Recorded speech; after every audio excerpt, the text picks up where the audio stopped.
welcome back. I'm Daftjack, and he's Ragingdevil, and this Diverse. this here is the damn blood tree. And so in my years of raid, let me stop real quick and start over. For those of you who haven't seen this before, I'm gonna run over how we're gonna do this real quick. First, we're gonna tell you our experience with the spec slash class, whatever we're doing. We're doing a spec right now, so it's a spec. Then I'm going to read the talent tree. While I'm reading the talent tree, we are going to talk about the choose one talents and any interesting talents we come across. When we get to the end, we're going to talk about the picture of the tree and how we feel about it. If it's feeling good or if it's kind of shit.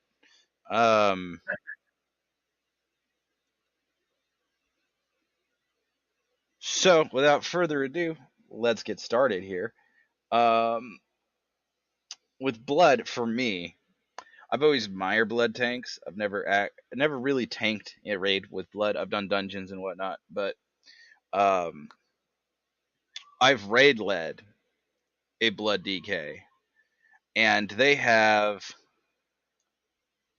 I feel really fortunate to have raid led a group with a blood DK and a prot pally as the main tanks, because they afford the group a lot of utility that a lot of the other tanks don't bring along.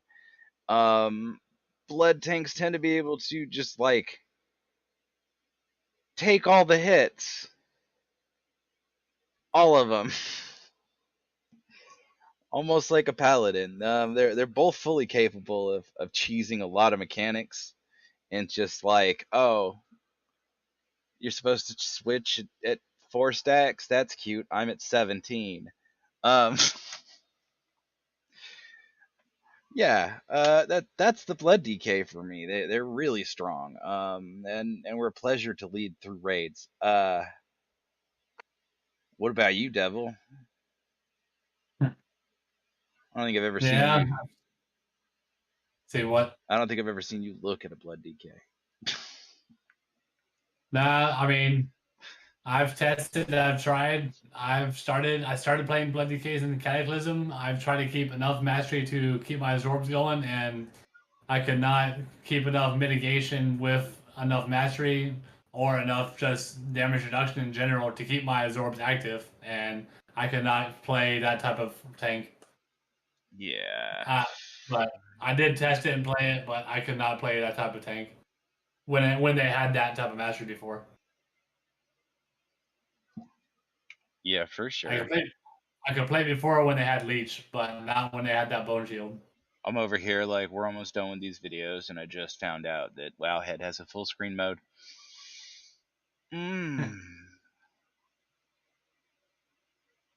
All right. Now that that moment of pain is over, let's get started with this moment of pain. Heart Strike.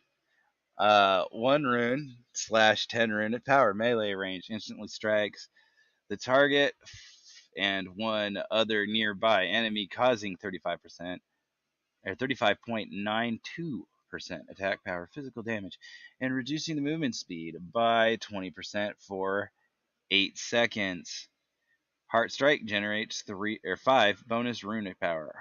Heartbreaker plus 0 rune power per additional enemy struck. Okay. Moving on down, we're going to look at the Morrowind. Morrowind. Not Morrowind. It's another game. 2 runes / 20 runic power melee range instant smashes the target, dealing 53.295% attack power, physical damage, and generating 3 charges of blood shield. Bone shield. When you surrounds you with a barrier of whirling bone, increasing your armor by 70 times strength over 100. Morrowind. And your haste by 0%. Each melee attack against you consumes a charge lasting 30 seconds or until all charges are consumed. It's an interesting ability. It's Morrowind, but yeah. Yeah, Morrowind. I think so, but yeah. It's It bone is. marrow, Morrowind, It but yeah. is Morrowind, not Morrowind. No, Morrow. Marrow. I think you can pronounce it either way. It's whatever. Vampiric Blood. Embrace your undeath. Instant cast. 1.5 minute cooldown. Increase your maximum health by 30% and increases all healing and absorbs by 30% for 10 seconds. On the outside, we have Ossuary. Well, you have at least 5 Bone Shield charges. The cost of Death Strike is reduced by 5 runic power. Additionally, your maximum runic power is increased by 10%. 10. Just 10, not percent. Just 10. Why can't it just be increased by 10%? Improved Vampiric Blood. Vampiric Blood's healing and absorb amount is increased by 5% and its duration by 2 seconds. 10 4. Up to 4? 10% and 4. Yep. Okay. Next, we have Rune Tap. 1 rune. Minus 10 rune power. Seems to be a trend here. Instant cast. 25-second recharge. 2 charge. Reduce all damage taken by 20% for 4 seconds. Heartbreaker. Heart Strike generates 1 additional rune power per target hit. Foul Bulwark. Each charge of Bone Shield increases your maximum health by 1%. Okay, moving on down. We got Improved Bone Shield. Increase your haste by 10%. Or Bone Shield increases your haste by 10%. Leeching Strike. Heart Strike heals you for 0.5% health each time it hits well affected by Blood Plague. Blood Feast.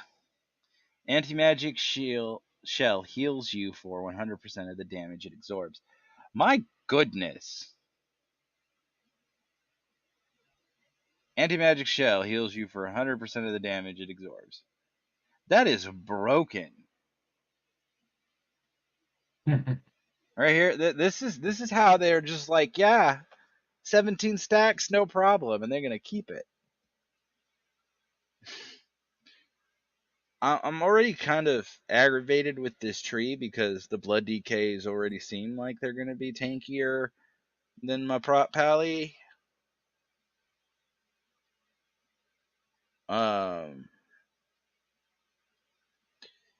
And we're not even like halfway through the tree yet. Anyway, moving on. Blood Tap. Instant. 2 charges, 1 minute recharge. Consume the essence around you to generate 1 rune. Recharge time reduced by 2 seconds whenever a bone shield charge is consumed. Reinforced bones. Increased armor gained from bone shield by 10%. Choose one. I first choose one. Is our only choose one? Now we got one more. Mark of Blood or Tombstone are your options here. And they are Mark of Blood, 15-yard range, instant, 6-second cooldown. Place a Mark of Blood on an enemy for 15 seconds. The enemy's damaging auto attacks will also heal their victims for 3% of the victim's maximum health. What if they don't hit for 3% of them? That's funny. That's also really strong. On a 6-second cooldown. And it lasts 15 seconds. That's really strong. Tombstone. Instant. 1 minute cooldown. Consumes up to 5 bone shield charges. For each target consumed, you gain 6 rune power and absorb damage equal to 6% of your maximum health for 8 seconds. I think I'm going to go for Mark of Blood because, like, if they don't hit you for 3% of your maximum health, and you can put it on more than one before it'll fall off. Yep. So, like, oh man, it's broken. It's so broken. Which one do you pick?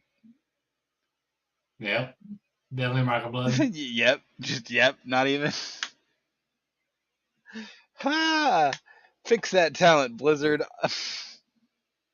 Shattering Bone. When Bone Shield is consumed, it shatters, dealing 10% attack power shadow damage to nearby enemies. This damage is tripled when you are within Death and Decay. Okay. And then finally, we have Bone Storm.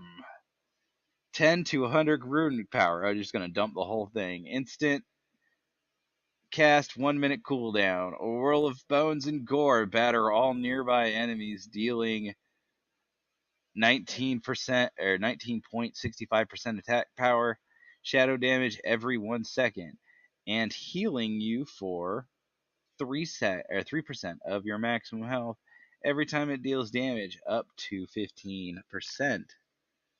Lasts 1 second per 10 runic power spent.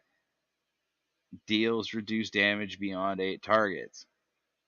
And gives you the ability to scream Bone Storm over and over again.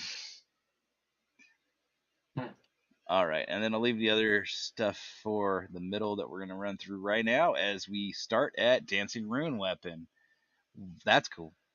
Instant 2-minute cooldown, summons a rune weapon for 8 seconds that mirrors your melee attacks and bolsters your defense. While active, you gain 40% parry.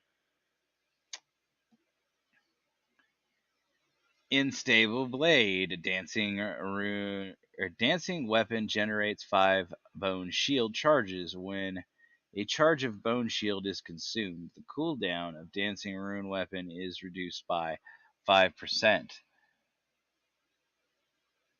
Everlasting Bond, summon 1 additional copy of dancing rune weapon and increases its duration by 80%. So does summoning an extra copy increase your parry more?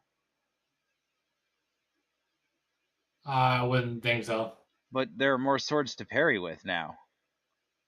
Because, like, you have one sword, and then you summon another one, so it helps you parry more attacks. So having another one should theoretically help you parry more.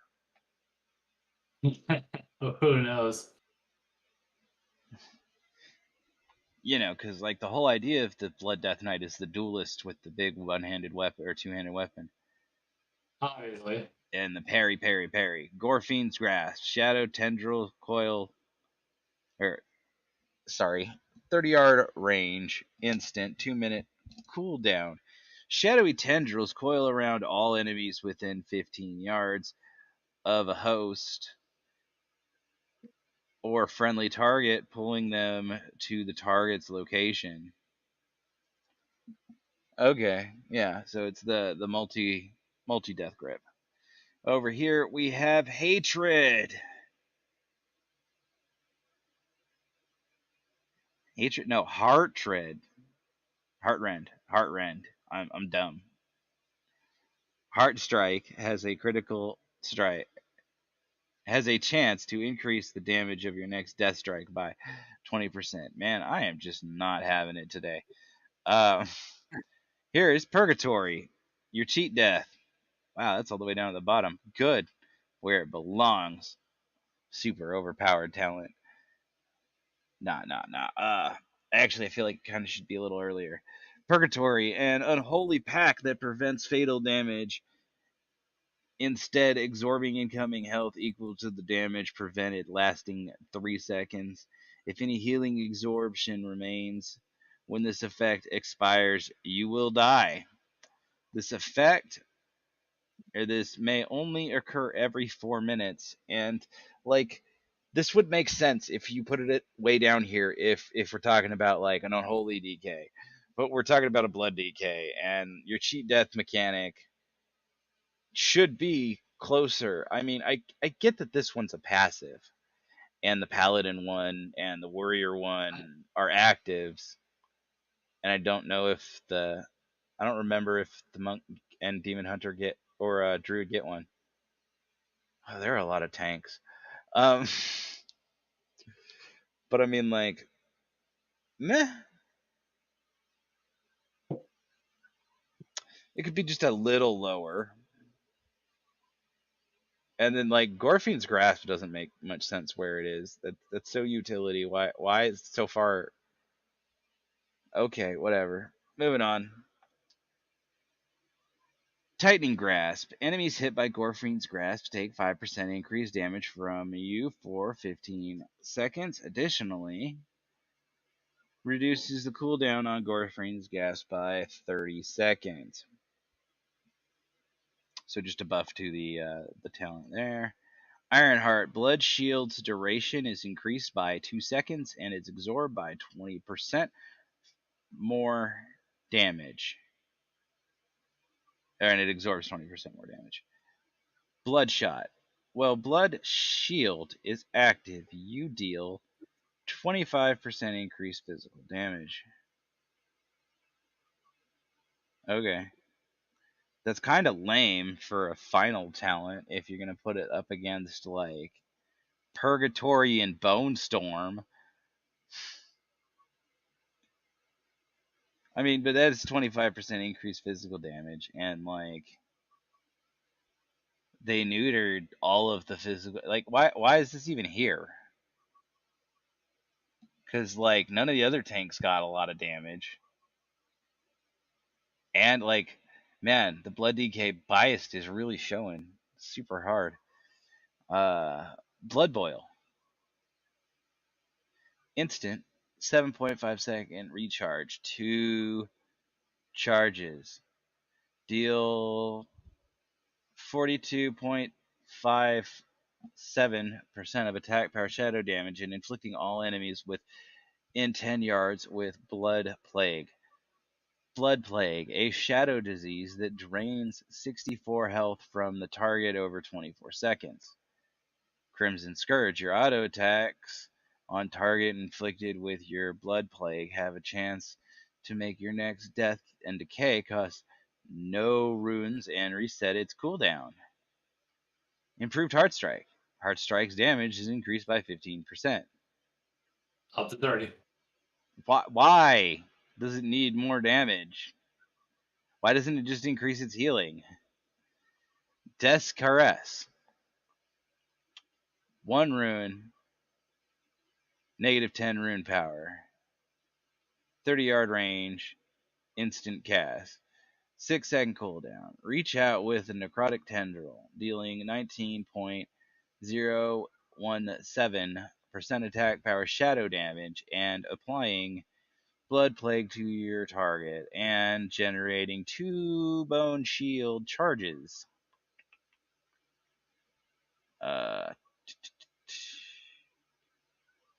Blood Plague, a shadowy disease that drains health or 64 health from the target over 24 seconds. Homeostasis. Each enemy hit with Blood Boil increases the damage and healing done by your next death strike by 8%, stacking up to 5 times. Preservance of the Ebony Blade. When Crimson Scourge is consumed, you gain 3% versatility for 6 seconds. Up to 6. 6? Relish in Blood. When your Crimson Strike is active, your next Death and Decay heals you for 24% attack power health. Per Bone Shield charge, you immediately gain 10 rune of power. And you immediately gain 10 rune of power. Ooh. We're almost done. Almost there. Blood Drinker versus Consumption. Blood Drinker, 1 rune, 10 runic power, or minus 10 runic power. 30-yard range, channeled 3 seconds, 30-second cooldown. Drains 9 health from the target over 3 seconds. You can move, parry, dodge, and use defensive abilities while channeling this ability. Consumption, melee, instant, 30-second cooldown. Strike all enemies in front of you with a hungering attack that deals 65.52% of attack power, physical damage, and heals you for 150% of that damage. Deals reduced damage beyond 8 targets. I think I go with Blood Drinker. Consumption. Yeah. Yep. I mean, like, you can use Blood Drinker and then run away, so. Yeah, but with consumption, you have an insta burst, and it does damage. It And you does can do do as many. that. Oh, And they you, both have a and you, 30-second cooldown, so consumption is probably. I might go with consumption. and it can be interrupted. Oh, yeah, Blood Drinker can be interrupted because it's channeled. Yeah, consumption. Alrighty. Rapid Decomposition. Your Blood Plague and Death and Decay deal 15%. Or deal damage 15% more often. Additionally, your Blood Plague leeches 50% more health. Ooh, that's nifty. Veracity. There we go. English is my first language, I promise you. Death Strike's healing is increased by 20% and grants you 15% leech for 8 seconds. Shadow worm or blood worms, sorry, not shadow worms. Your auto attacks, they could come back. I don't think I've seen these in a while. Your auto attacks have a chance to summon a blood worm. Bloodworms deal minor damage to your target for 15 seconds and then burst, healing you for 15% of your missing health. If you drop below 50% health, your bloodworms will immediately burst and heal you. Yummy. Calligraphant?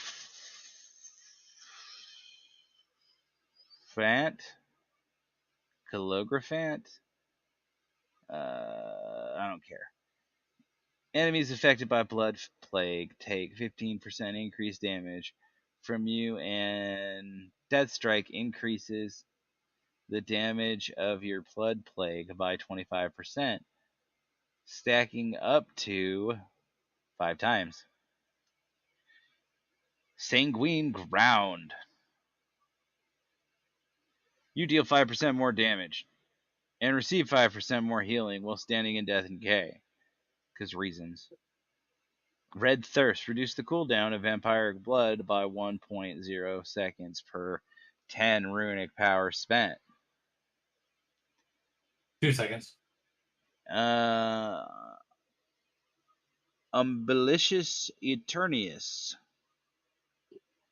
After Vampiric Blood expires, you absorb damage equal to 5 times the damage your blood plague dealt during Vampiric Blood. That's nifty.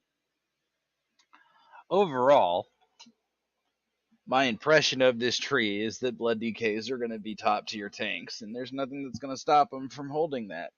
I would suggest that anybody that is currently playing a tank, that is playing a paladin or a druid or a warrior, just go ahead and reroll to be a death knight, because yeah.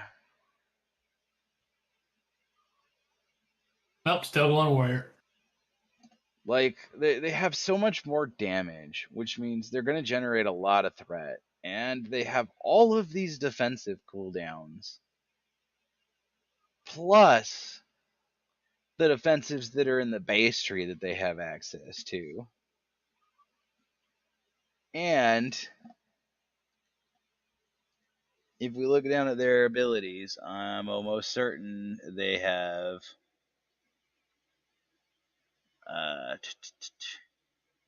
where is it? What are you looking for? Just any active defensive that they have. Lichborn. Lichborn. Yeah, they still have Lichborn. So they still have a baseline defensive cooldown. And Death Advance, which is a movement speed ability, and they don't have to spend no 4 points to get their movement speed. I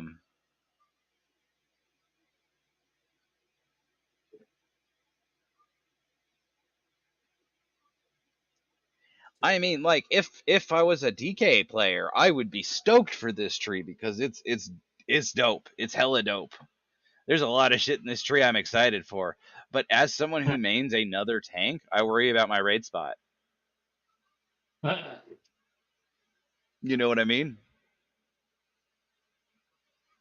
Because this is like head and shoulders above the other tank specs that we've read so far.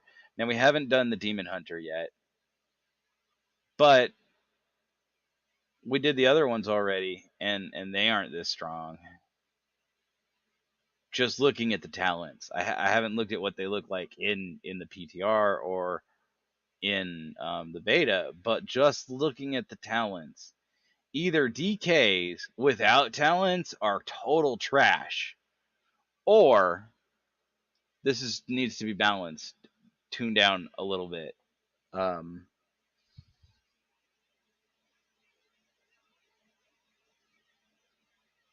Like I feel like druids are really going to struggle against DKs, especially for raid spots, and maybe even monks. I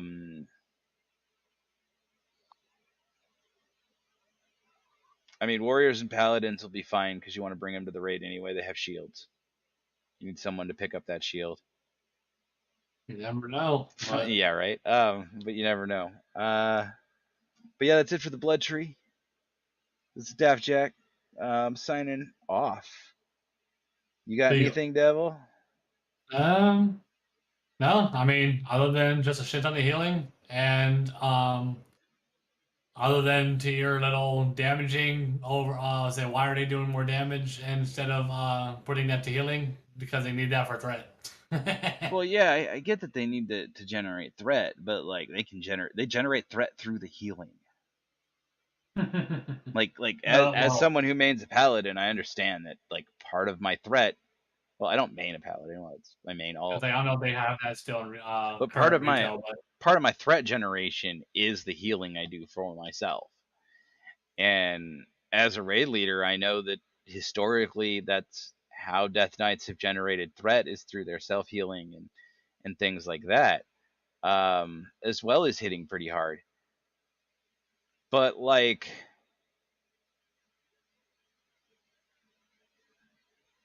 I feel like there's too much here.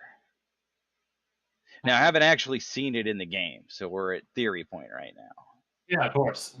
The next time once we finish all these, we'll be inside either PTR or inside the actual live. So we'll see. Yeah, hopefully. I'm a so. little concerned they're going to outperform the other tanks. Is all I'm saying. Anyway, again, Daftjack signing out. See ya.